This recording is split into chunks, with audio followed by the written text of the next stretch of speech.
I want to talk to you today about a word that I sort of have a fascination with, and that word is perspective. You know, if you actually ask yourself, what does that mean, perspective? Your point of view, how you see things. We humans, we are fickle creatures. We tend to look at circumstances through a specific lens. Now, that lens might be our experience, maybe it's our cultural upbringing, maybe it's from a position of having or not having. Whatever it is, we have what we call our own perspective on things. The one thing that I find interesting is that perspective really is a choice. Perspective is something that you have complete power over, although we might not know it. We might think our perspective is set in stone because that's just the way it is. I'm going to tell you a story. It's actually a bit of urban legend. Any of you who have sailed before know that while you're sailing, you tend to keep a lookout. You want to see if you might run into another boat. And one of the ways you do that is if you see a vessel or a light, you sort of mark a bearing or a direction that that light or vessel is at. Now, if you come back later and you look and you see that vessel has not changed and it's in the exact same direction that it was from you before, you could be on a collision course, right? So this bit of urban legend, it's a nautical myth, but it's funny and it'll illustrate my point. So basically there's two people communicating at sea over a radio. And the first bit goes something like this. Unidentified vessel, please modify your course 15 degrees south. You might be on a collision course. Thank you. And then someone replies, says, I'm sorry, but you need to modify your course 15 degrees north. Thank you very much. So then what's heard is, this is a captain in the U.S. Navy. Sir, you'll need to modify your course. To which a response comes, well, this is Seaman First Class. Sir, you're going to need to modify your course. Now the guy's mad. This is a U.S. aircraft carrier, sir. And along with us is 3 destroyers and a handful of strike force aircraft. Now, if you don't move, we are going to take protective measures.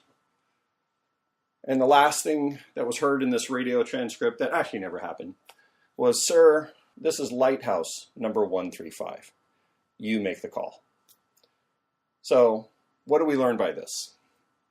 That our perspective can be drastically changed by events. You know, in this bit of urban legend, we have a captain. He's sort of haughty. He's, you know, you see the escalation of events. He threatens his rank, then he threatens what he's sailing in. Now, typically, the law of the sea is the largest craft has the right of way. The smaller one will move. You, as a small boat captain, have the ability to get out of the way of a larger vessel. But even the largest vessels cannot win against a lighthouse. So, perspective is a choice. Perspective has two things that can result from it. Depending on your perspective, it will either cause division or it will cause unity. Let's take a look real briefly at things like how Christ's perspective never changed. Now, we as people, our perspective can change very easily.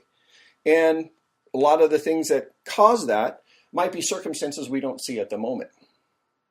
Reminds me of a really interesting story where there's a man, he has a group of puppies he's going to sell. So he goes and he puts up a sign, and he's got a sign banging on the little signpost of his fence, and it says, puppies for sale, $25. Well, while he's putting up the sign, a little boy comes up and says, Mister, I'm interested in your puppies. And so he looks at the little boy and he whistles. And out from the yard, there was a doghouse that was sort of elevated up, had one of those small, cute ramps, like you see Babe, the movie, the pig, you know, how he falls off. Well, out come the mom and the litter of puppies. And they all come running out happy, excited, and then something amazing happens. The runt of the litter came out last, and he fell down and he flopped and he couldn't quite, he was uncoordinated. And so as all these puppies came up, the runt trailed along last and came up and was wagging its tail. Now, the boy, without batting an eye, said, I'll take that one. He pointed at the runt. And the man, he basically said, oh boy, you don't want to pick that one. That poor little puppy's not going to be able to keep up with you, a young boy, as you run and play. He's just going to let you down. And it was at that point that the small boy lifted up his pant leg, and the man noticed he had leg braces. And he was a crippled child. He had polio. And the little boy looked up to the man and he said, no, sir, I think he'll be happy to have somebody that understands. And the man's perspective changed. Stephen Covey is an author. He had a really interesting story about perspective. You might know him. He wrote 7 Habits of Highly Successful People. And he told about this occurrence on a train. He had had a long, busy, hard day at work, and he was just beat. He got on a subway train and was just trying to unwind when this man and a couple kids got on board. And the kids were just jumping all over, crazy, jumping on the seats, hanging on the poles, and just being extremely disruptive. And the man sat next to Stephen and basically leaned over and he says, hey, do you mind? I just had a long day. Do you think you can have your kids, tone it down a bit? And the man said, oh, I'm sorry. I'm really sorry. They just lost their mom today. Stephen Covey felt like an idiot. It's like, oh my God, they just lost their mom. And here I am complaining about their behavior. His perspective went 180 degrees in a different direction. Basically, perspective is a state of mind. And if we, as actual disciples of Christ, try to maintain a perspective that he has at all times, an unchanging and unwavering perspective, I think a lot of things would be different in this world. We talk about perspective on money, for instance. There's a story about a guy who used to always tell his daughter, and it was a lesson on material possessions. He says, either you own the car or the car owns you. And he was referring to some people, and you probably know someone like this. They go out and they buy that really nice fancy car. They spend a lot of time with it. They're polishing it. They're making it pretty. They're pampering it. They're, in fact, giving that car more attention than their loved ones. They don't let you drive it, stay away from it, whatever, right? Well, the man who is telling the story, he got the brand new Cadillac. He always wanted this car. It was a car of his dreams. He says, I love it. And he went and he bought it. But he was a traveling salesman, so he was out of town often. But he always let anyone else drive it. He gave it to his daughter. He gave it to family, friends. No, never question. Go ahead and go do it. Well, even though he loved this car, and he loved it greatly, the daughter one day took it out and got in an accident. And she was devastated. She was so devastated because she knew he loved this car. She was under the impression that this car meant so much to him that he was going to be devastated when he hears the news. Well, so she works up the courage and she tells him on the phone, Dad, I'm sorry, I crashed your car. And expecting some kind of long, emotional anger or something, she was greatly surprised when he didn't. He just said, honey, are you okay? And she said, yes, I'm fine. And he said, it's called an accident for a reason.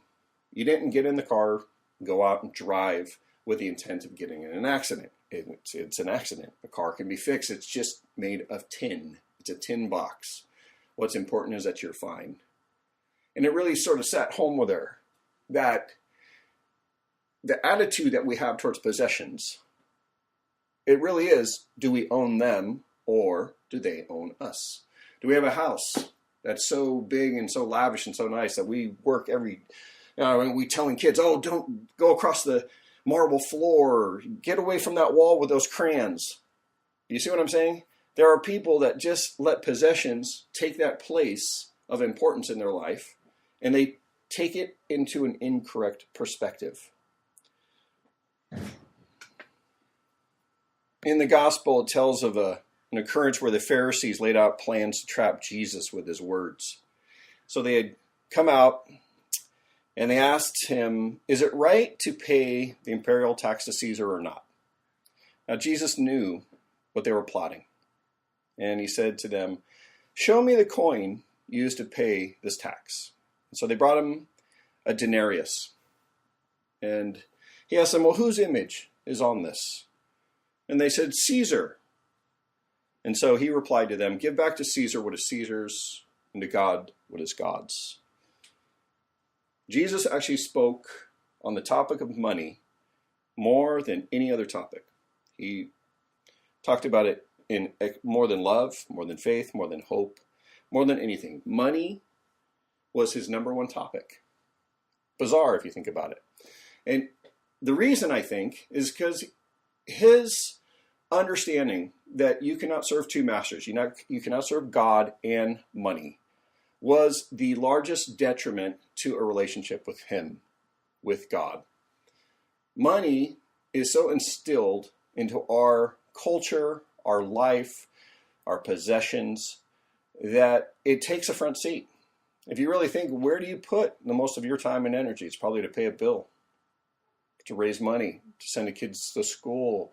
You got orthodontist bills, whatever it might be. Money becomes a driving force that most people, especially in this country, work day and night to earn for whatever reasons. He knew this, and that's why he so often and so vehemently, he preached it about a proper perspective, a proper view of money. Money is a tool, nothing more. Money is something that is not to be hoarded. It's not to be worshipped. It's something that is his to begin with, and something that is ours to treat with the right perspective. He also had other perspectives that are really important. A perspective on pride. You know, there's an interesting story in the Old Testament, in the book of Numbers. It tells a story about Aaron and Moses' sister Miriam, how they spoke against Moses because he had married an Ethiopian woman. So Numbers 12 goes like this. Then Miriam and Aaron spoke against Moses because of the Ethiopian woman whom he had married. For he had married an Ethiopian woman. I love how the Bible sometimes is redundant. So they said, has the Lord indeed spoken only through Moses? Has he not spoken through us also? And the Lord heard it. Now get this next part really carefully. Now the man Moses was very humble, more than all men who were on the face of the earth. Baffling if you think about it. Here is the humblest man on earth. Yet, well, let's continue. Suddenly the Lord said to Moses, Aaron, and Miriam, come out, you three, to the tabernacle of meeting. So the three came out. Then the Lord came down in the pillar of cloud and stood in the door of the tabernacle and called Aaron and Miriam. And they both went forward, and then he said, now this is pretty powerful. You got the Lord coming down in a pillar of smoke. It was like, wow, I would be trembling. Hear now my words. If there is a prophet among you, I, the Lord, make myself known to him in a vision. I speak to him in a dream. Not so with my servant Moses. He is faithful in all my house. Now, it's really saying he is the one I trust most. I speak with him face to face, even plainly, and not in dark sayings. And he sees the form of the Lord. Why then were you not afraid to speak against my servant Moses? You know, in other translations, he says, I speak to him plainly as a friend. I don't speak to him in riddles. He actually sees me face to face. You know, I'm not coming to him in dreams and visions. We talk plainly as people. Now, I won't go on to tell you what he did. You know, you probably all know the story. He struck Miriam with leprosy and made her leave the camp for 1 week. before she was restored and brought back. But the lesson here is the humility, the humbleness, the complete state of being, David has said, Lord, you do not want sacrifices, you want a broken and contrite heart.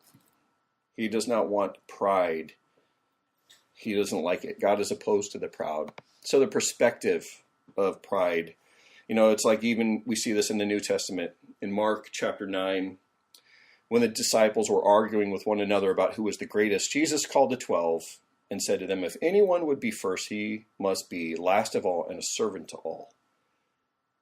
He has to be like Moses. He has to be humble, full of humility. This pride thing is so big. It really sort of rips through the culture. We call it the very first sin, the sin of pride. It's what caused the angels to fall. It's the first sign of division. When I feel pride over something or over, what have I done? I've separated myself from my brother or from my sister. I'm saying I'm better. I've done something better. It basically turns into a competition, whereas God doesn't want any division in his people. He wants a unity. And by reaching and going right towards the humility is the core of unity.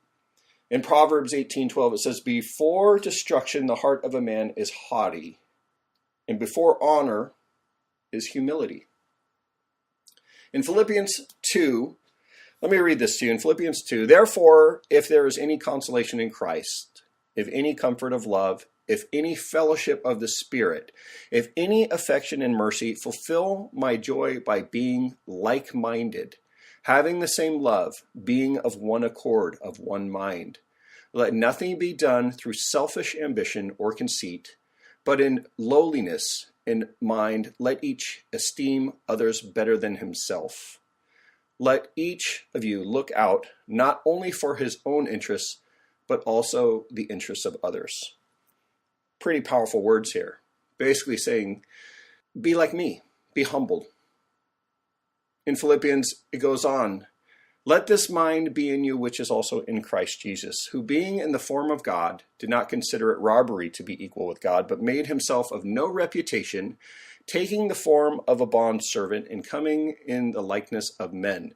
And being found in appearance as a man, he humbled himself and became obedient to the point of death, even the death of the cross.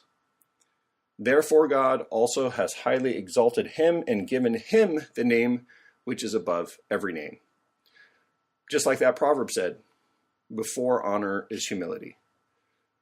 When we try to attain a Christ-like perspective, one of those perspectives is identifying who Christ is. His actual identity is a correct perspective. If you don't think of him for who he is, you are of a division. You are of the wrong perspective. That's why when we see people who unfortunately are not members of the way, they're not part of the Christian body, and we are trying to lead them into this, we're trying to lead them into a place of unity. We see what happens when people do this all throughout the scriptures. One of my favorite stories is the woman at the well. We see Jesus and his disciples arrive, and there's a Samaritan woman who comes out. Now, we tell a lot by this story. This story has been preached so many times, and everybody makes note of the fact that she comes out in the middle of the day, when typically everyone comes to draw water in the morning. So it shows a sign of division. She's not welcome. She's not part of the community. They don't like her. They don't like her morals. She represents things they don't like. So here is a Samaritan woman talking to Jesus, and Jesus engages in a conversation with her, which was absolutely forbidden. A rabbi talking to a Samaritan woman, oh my gosh, a scandal would have erupted. This would, if they had TMZ in the old days, this would have been on TMZ for weeks. A rabbi talked to a Samaritan woman. Okay, so he says, give me a drink. And you all know the story. She says, who are you to be talking to me, a Samaritan woman? And I love this part. He says, if you knew who it is that you are speaking to, you would not only ask me for a drink, but you would ask for a drink of living water.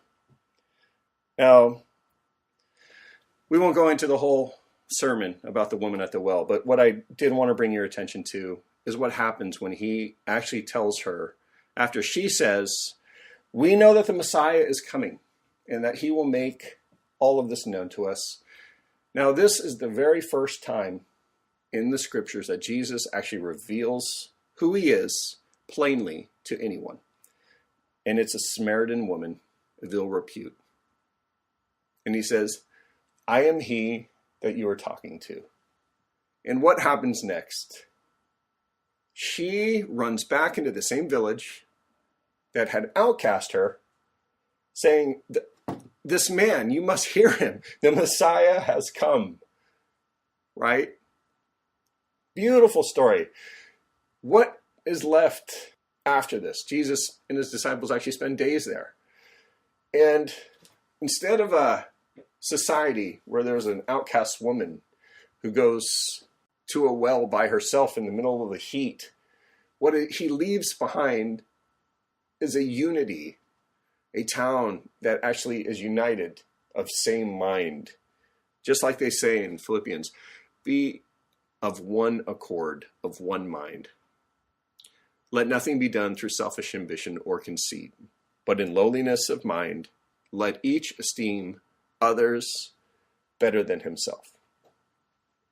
I leave this with you now, and I pray that we all can just strive each day to attain that level of humility that God is able to then work with us. He's able to mold us, to shape us, to become the potter's clay that he can use for his purposes.